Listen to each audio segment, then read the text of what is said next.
Finally, let's look at the practical essentials of preparation and review of the project management plan. Now that we know what it will take to get the project done, we capture all the planning work in the project management plan, often abbreviated just PMP.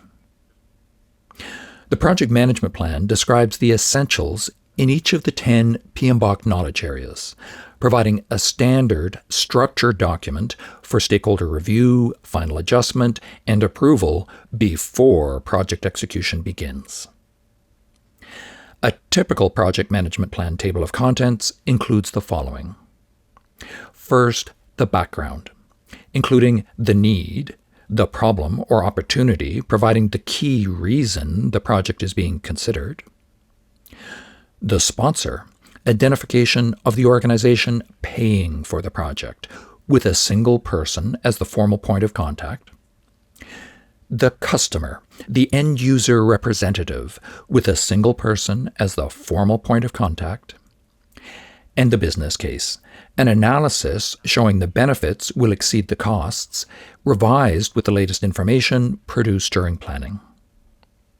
Then the scope, including the objective, the all-important sentence describing the ultimate project outcome and benefit agreed to by the stakeholders during initiation, so the project has a well-defined target and purpose. The requirements, the detailed sentences describing what is needed to meet the objective, including standards, quantities, functions, and features.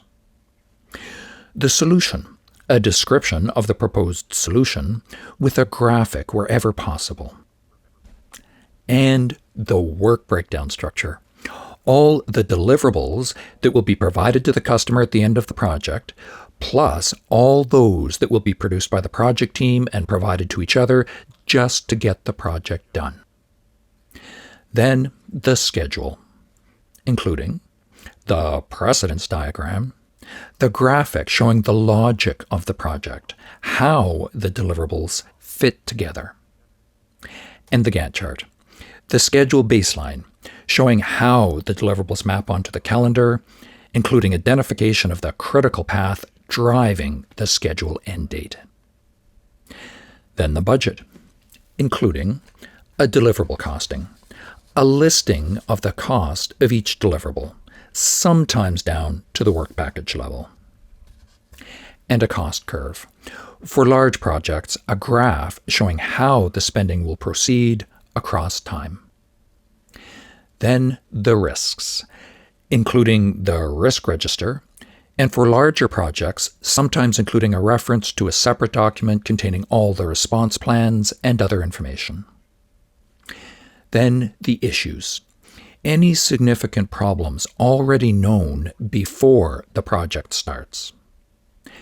Then stakeholders, including a stakeholder register, especially including identification of those whose support to the project is required. Then resources, the human and other resources required for the project, including an organization chart of the project team and identification of any critical resources, sometimes including a staffing plan over time.